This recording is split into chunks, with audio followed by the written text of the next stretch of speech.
여러분 반갑습니다. 누가복음 말씀 묵상 시간입니다. 오늘 드디어 누가복음 말씀을 마무리하게 되었습니다. 1월 첫 주부터 누가복음 말씀을 우리가 묵상하고 3개월 정도 대장정의 이 묵상의 여정을 우리가 함께 했습니다. 묵상을 함께 할 수 있어서 너무 감사하고 또 영광입니다. 여러분, 어제 제가 이런 말씀을 드렸습니다. 우리가 누가복음 말씀을 묵상하면서 부활의 증인이 되자라고 말씀을 드렸습니다. 예수님께서 십자가를 치신 진정한 이유는 우리가 죽음을 묵상하기 위한 것이 아니라 그 죽음을 뛰어넘어서 이제는 생명의 역사를 일으키도록 그렇게 십자가를 묵상하라고 말씀을 드렸습니다. 이런 차원에서 그리스도의 십자가는 부활과 맞물려 있습니다. 부활이 없다면 그리스도의 십자가는 사실 아무것도 아닙니다. 예수 그리스도의 그 부활, 죽음을 이기신 그 생명의 역사가 있기 때문에 그 십자가가 귀하고 아름답고 가치가 있는 것입니다. 자, 그렇다면 우리가 부활의 증인으로 살아가야 하는데 여러분, 이 부활의 증인으로 살아간다는 거 결코 쉽지 않습니다. 우선은 내 안에서 복음을 전하는 것에 대한 부끄러운 마음이 있습니다. 주저함이 있습니다. 부담이 있습니다. 그리고 그 복음에 걸맞게, 전도자에 걸맞게 살기 위해서 그 복음에 합당한 고난 받는 삶 부담스럽게 생각합니다.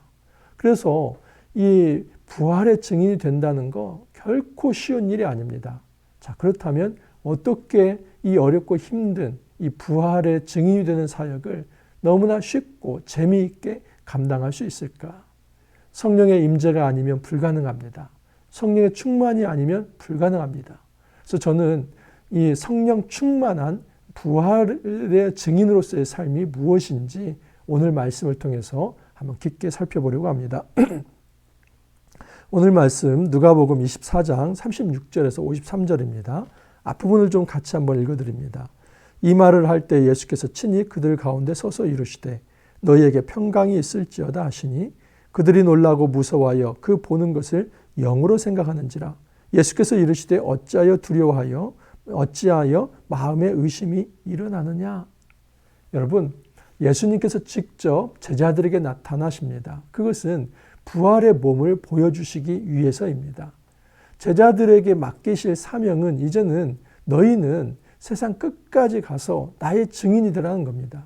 어떤 증인입니까? 예수님께서 온 인류를 위해서 어린 양이 되어 피를 흘리신 그 십자가에 대한 증인이며 십자가에서 끝나지 않고 부활로서 사망을 사망시킨, 그래서 이 땅의 진정한 생명으로서 하나님의 아들로서 왕적 통치, 이 하나님 나라가 이루어졌다는 것을 증거하는 것입니다.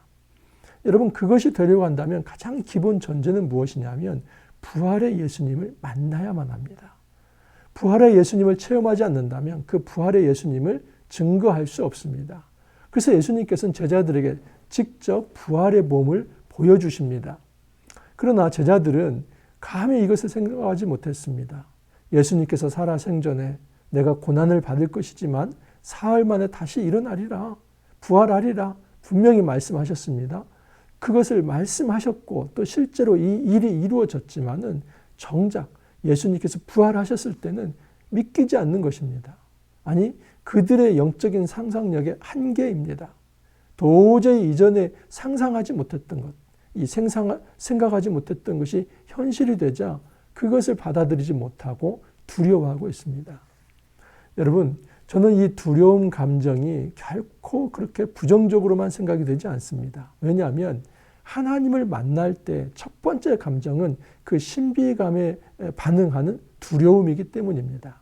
이 두려움은 단순한 공포심은 아닙니다. 저 역시도 처음에 예수 그리스도를 마음에 영접하고 받아들였을 때 그때의 감정은 어떤 감정이었냐면 첫 번째는 그 신비감에 압도되는 것이고, 그리고 두려운 마음속에서 그러면서도 희락과 기쁨, 평화가 찾아왔습니다. 여러분, 이것은 누구에게나 예수 그리스도를 믿을 때, 하나님이 임재할 때, 성령이 우리 안에 임재할 때 느끼는 감정들입니다. 그러므로 이 두려움이라고 하는 것은 결코 우리에게 있어서 나쁜 감정이 아닙니다. 어떤 공포에 질려 있는 것이 아니라 그 두려우신 하나님, 그 정말 어미하신 하나님, 그 거룩하신 하나님이 직접 내 삶에서 인격적으로 만나 배울 때 우리의 감정은 당연히 이 두려운 마음이 있습니다. 그때 주님께서 우리에게 하시는 것은 무엇이냐면 평강이 너희에게 있을지어다. 주님은 우리에게 두려운 어떤 감정을 가지고 있는 우리에게 윽박지르면서 그렇게 우리를 억압하고 또는 밀어붙이는 그런 게 아니라 우리의 마음을 풀어주며 너희에게 평강이 있을지어다. 너희에게 평화가 있을지어다. 그렇습니다. 주님은 우리에게 다가오셔서 평강과 평안과 평화를 전해주십니다. 그게 바로 예수님의 능력이고 사역입니다. 예수님께서 이렇게 보이십니다. 39절 보면 내 손과 발을 보고 나인 줄 알라. 또 나를 만져보라. 영은 살과 뼈가 없으되 너희 보는 바와 같이 나는 있느니라.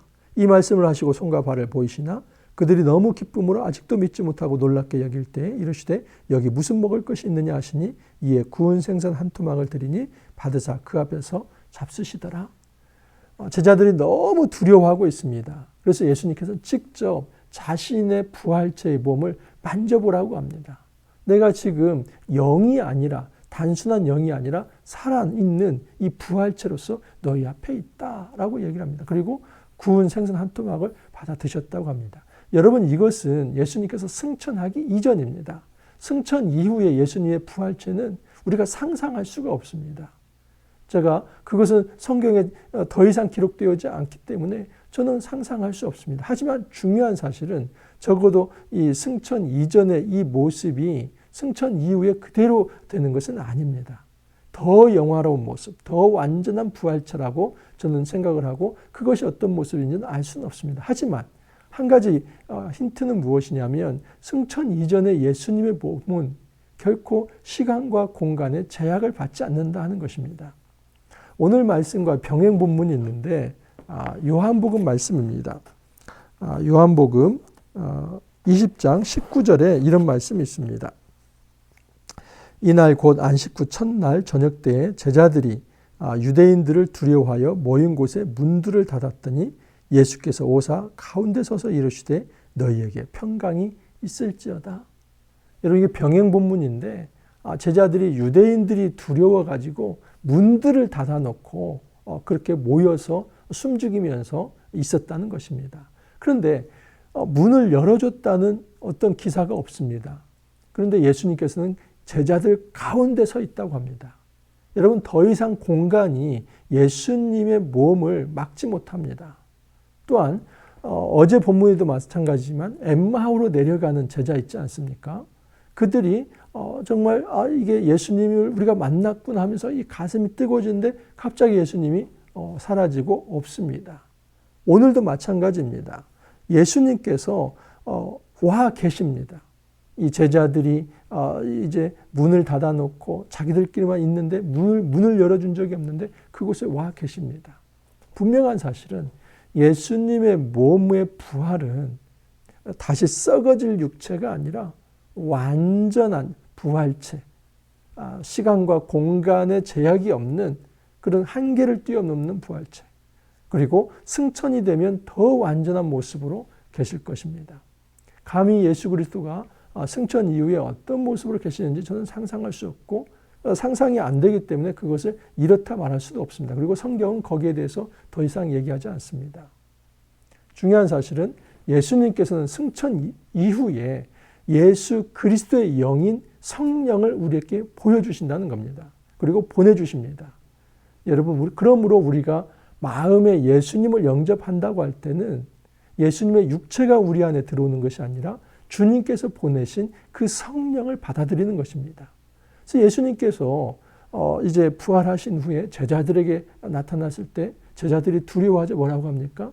평강이 너희에게 있을지어다. 그 뒤에 뭐라고 하냐면 성령을 받으라 라고 이야기를 합니다. 그리고 또 어떤 말씀을 하시냐면 이런 말씀을 하십니다. 49절 이하를 보면 볼지어다 내가 내 아버지께서 약속하신 것을 너희에게 보내리니 너희는 위로부터 능력으로 입혀질 때까지 이 성에 머물라. 예수님께서 뭐라고 하냐면 이 하나님께서 어떤 일을 행하실 때에 너희들은 준비되는 게 필요하다. 그래서 약속하신 것을 내가 너희에게 보낼 것인데 위로부터 능력으로 입혀질 때까지 이 성에 머물라. 이 예루살렘에 머물러야만 하는 이유는 지금 하나님 나라의 거룩한 증인으로 준비되기 위해서라는 겁니다. 어떻게 준비됩니까? 약속하신 것을 받는 것입니다.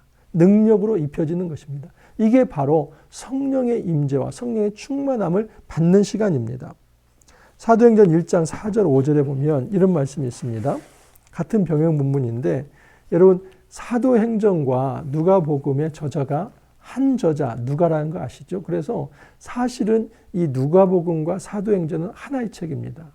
누가행전 1 이게 누가복음이고 누가행전 2 이게 사도행전입니다.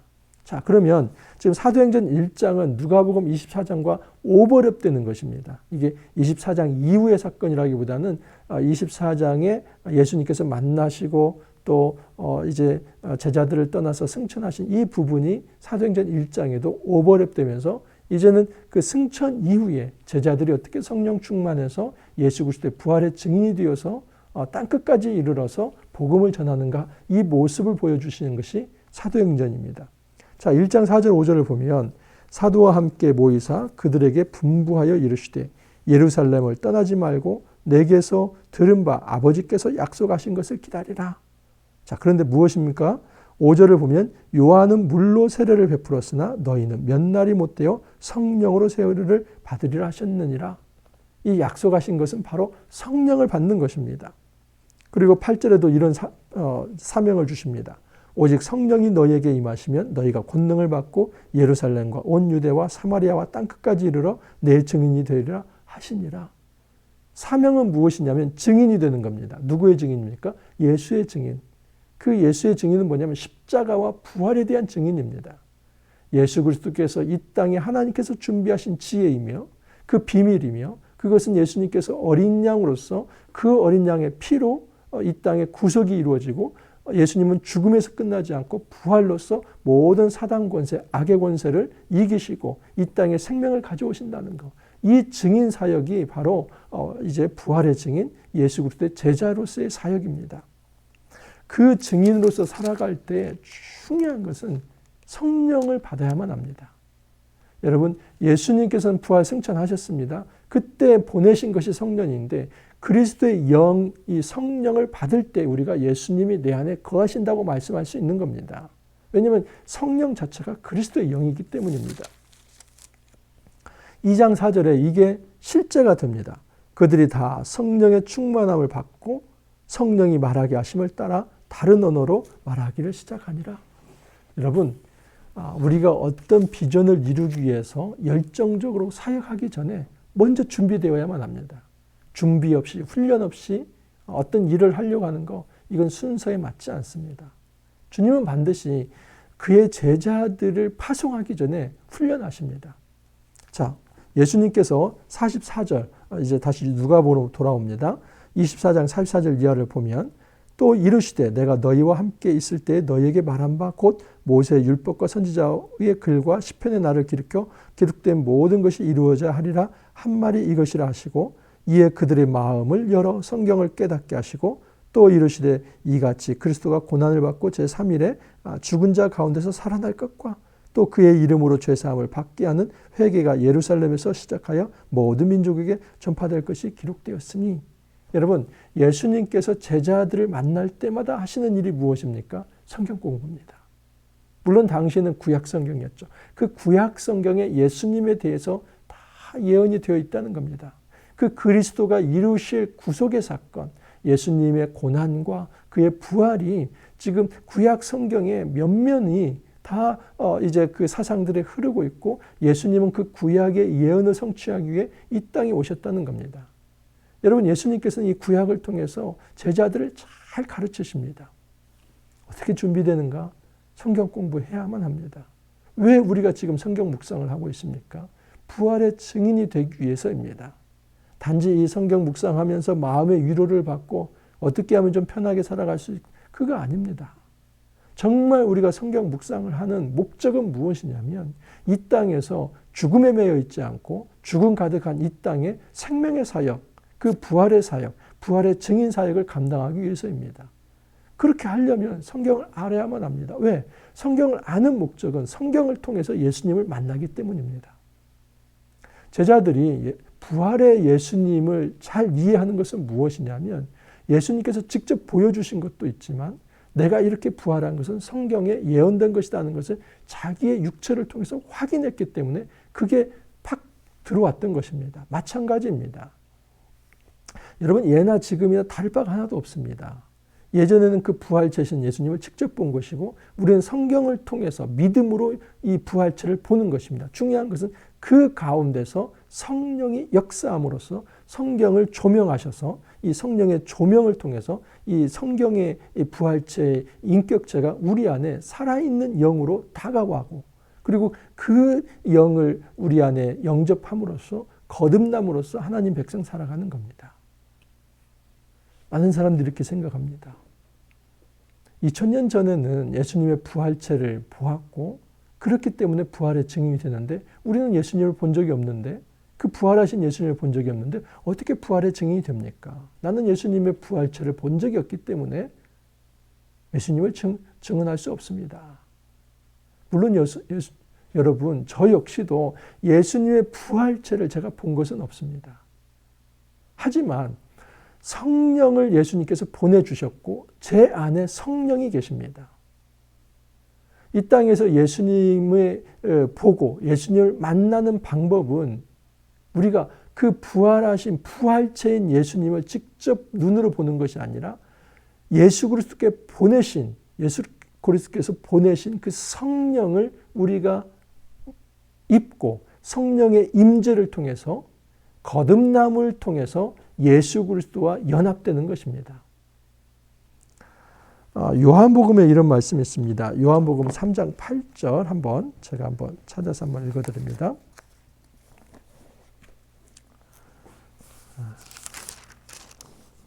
예수님께서 니고데모와의 대화의 장면인데 이제 예수님께서 니고데모에게 이제 거듭나야 한다라고 얘기를 합니다. 그런데 니고데모가 그런 얘기를 하죠. 내게 거듭나는데 어떻게 제가 어른인데 거듭나야만 합니까? 그러니까 예수님께서 이렇게 대답을 합니다. 내가 내게 거듭나야 하겠다 하는 말을 놀랍게 여기지 말라. 바람이 임으로 불매 내가 그 소리는 들어도 어디서 와서 어디로 가는지 알지 못하나니 성령으로 난 사람도 다 그러하니라. 여러분 거듭난다는 거 뭡니까? 쉽게 말하면 다시 태어난다는 겁니다. 니고데모가 저는 장성한 어른이 되었는데 어떻게 엄마 뱃속에 어린아이처럼 다시 들어가가지고 또 태어날 수 있습니까? 그거 이해할 수 없습니다. 사실 우리도 이해가 안 되죠. 이 거듭남, 중생이라는 거 잘 이해가 안 됩니다. 근데 예수님께서 말씀하시는 건 뭐냐면 이 거듭남이라고 하는 것은 성령으로 다시 태어나는 겁니다. 성령의 임재를 체험하는 겁니다. 우리가 여러분 영접 기도하지요. 예수님을 마음에 모셔드립니다. 예수님을 왕으로 모시고 예수님을 영원히 따르며 그 말씀의 통치를 받기를 원합니다. 제 마음에 들어오십시오. 그 영접 기도하죠. 그 영접 기도의 핵심은 뭐냐면 그리스도의 영이 우리 안에 임하는 겁니다. 그리스도의 육체가 우리 안에 들어오는 것이 아니라 그리스도는 지금 부활 승천하셨죠. 그러면서 주님께서 이 땅에 성령을 보내시고 그 성령을 통해서 모든 사람을 거듭나게 하는 겁니다. 그러므로 제가 부활하신 예수님을 저는 감히 만났다고 말씀을 드립니다. 그것은 예수님의 부활체를 직접 목도한 것이 아니라 제 안에 성령께서 임재하셨고 성령으로 제가 거듭났기 때문에 이 모든 성경의 예수님의 모습들이 이제는 믿음으로 받아들여지고 정말 그 성경에 기록된 예수님이 활자화된 그 죽어있는 옛 동화 속의 역사책 속에서 예수님이 아니라 그 예수님이 직접 우리 안에 제 안에서 살아있는 인격으로서 제 안에 말씀을 하십니다. 여러분 그것을 성령을 통해서 다 느끼고 있기 때문에 저는 감히 예수님의 부활체를 제가 봤다고 말씀을 드릴 수 있고 그것은 이 성령을 통해서 예수님과 연합하여 산다라고 말씀을 드릴 수 있는 것입니다. 이런 차원에서 제가 예수님의 증인으로서의 삶을 살아가는 것입니다. 우리가 성령에 충만하지 않는다면 그 어떤 말도 먹히지 않습니다. 예수님께서 이렇게 말씀하셨죠. 47절에 또 그의 이름으로 죄사함을 받게 하는 회개가 예루살렘에서 시작하여 모든 족속에게 전파될 것이 기록되었으니 이것이 실제가 됩니다. 사도행전을 보시면 사도행전 2장 37절, 38절에 이런 말씀이 있습니다. 그들이 이 말을 듣고 마음에 찔려 베드로와 다른 사도들에게 물어 이르되 형제들아 우리가 어찌할까 하거늘 베드로가 이르되 너희가 회개하여 각각 예수 그리스도의 이름으로 세례를 받고 죄사함을 받으라. 그리하면 성령의 선물을 받으리니. 여러분 이 말씀은 지금 사도행전 2장 37절 38절 말씀은 예수님께서 누가복음 24장 47절에 하신 말씀이 그대로 이루어진 겁니다. 그의 이름으로 죄사함을 받게 하는 회개가 예루살렘에서 시작하여 모든 족속에게 전파될 것이라. 여러분 이것이 지금 이루어질 거라는 겁니다. 이게 성취될 거라는 겁니다. 어떻게 해요? 제자들에게 성령이 임하여서 그 성령의 사역을 통해서 그 메시지가 회개를 일으키고 그리고 그들에게 성령이 임재할 거라는 겁니다. 이런 차원에서 하나님 나라 사역은 여러분 성령을 통해서 이루어집니다. 우리가 어떻게 부활의 증인으로 살아가는가? 첫 번째는 여러분 성경에 정통해야만 합니다. 왜냐하면 예수님도 성경을 통해서 자신을 드러내셨기 때문에 우리가 성경을 읽지 않는다면 구약에서 어떻게 그리스도를 준비하는지 그리고 신약에서 어떻게 구약에 예언된 예수가 그리스도로 이 땅에 오셨는지 그분이 무슨 일을 하셨고 또 이루신 일이 뭐고 우리에게 맡기신 일이 무엇인지 아무것도 모릅니다. 여러분 성경에 정통해야만 합니다. 성경을 알아야 부활하신 예수님도 만날 수 있는 것입니다. 뿐만 아니라 우리는 기도해야만 합니다. 우리가 하나님 앞에 기도하지 않는다면 그 성경은 그냥 활자이고 문자이고 그것은 죽어있는 역사책에 불과합니다. 하지만 기도할 때에 성령께서 우리에게 임재하십니다. 그래서 이 성경 말씀에 나타나 있는 예수 그리스도의 모습은 현재 2000년이 지난 지금도 우리에게 살아있는 인격체로서 제 앞에 와 있을 수 있는 것입니다. 그래서 당장 지금 어떤 우리가 오감을 통해서 예수님을 만질 수는 없습니다. 2000년 전과 지금은 그 하나 차이입니다. 하지만 성령을 통해서 예수 그리스도를 우리가 만날 수 있고 날마다 그 예수님과 대화를 나눌 수 있습니다. 제가 성경 묵상을 하고 이 성경 묵상이 너무 좋기 때문에 이렇게 여러분들에게 소개를 하고 또 그 묵상을 하기 힘드니까 말씀 해설을 통해서 돕고자 하는 것은 딱 한 가지 목적입니다. 제 안에 이 기쁨이 있기 때문에 단지 성경을 지적 유의로만이 아니라 그 성경을 읽어가면서 성령의 임재를 체험하고 예수 그리스도의 음성을 들으며 이 하나님 나라 백성으로 날마다 살아가는 경험이 있기 때문에 이것이 너무 좋아서 이것을 함께 나누는 것입니다. 이제 누가복음 말씀 다 마무리되었습니다. 여러분 어제 제가 말씀을 드렸듯이 부활의 증인 되기를 바랍니다. 그 십자가는 결코 죽음에 머물러 있으라는 메시지가 아닙니다. 죽음을 딛고 일어서서 이제는 생명의 사역, 어디에나 이 죽음의 자리에 생명을 전달하는 그 놀라운 부활의 증인이 우리가 될 수 있기를 바랍니다. 굉장히 힘든 일입니다. 하지만 주님께서 말씀하십니다. 내게로 와라. 그리고 내가 너희의 어떤 멍에를 다 짐을 벗게 하리라. 그러나 내가 주는 이 멍에는 쉽고 가볍다. 여러분 성령을 통해서만 가능합니다. 성령이 우리 안에 충만할 때에 우리는 주님께서 맡기신 사명을 너무나 쉽고 재밌고 가볍게 감당할 수 있습니다. 어떻게 이게 가능합니까? 말씀과 기도를 통해서 가능합니다. 말씀을 깊이 있게 묵상하고 하나님 앞에 기도할 때에 성령께서 우리 안에 임재하셔서 부활의 증인으로서 살아갈 수 있도록 길을 열어주십니다.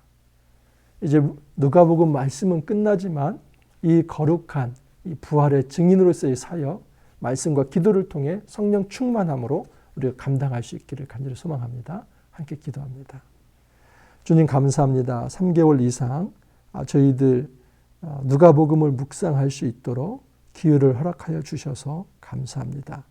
이 누가복음 말씀을 통하여서 예수 그리스도의 사랑과 은혜를 체험할 수 있었습니다. 예수 그리스도의 그 언약의 피, 십자가의 사랑이 없었다면 저희들 구원에 이를 수 없습니다.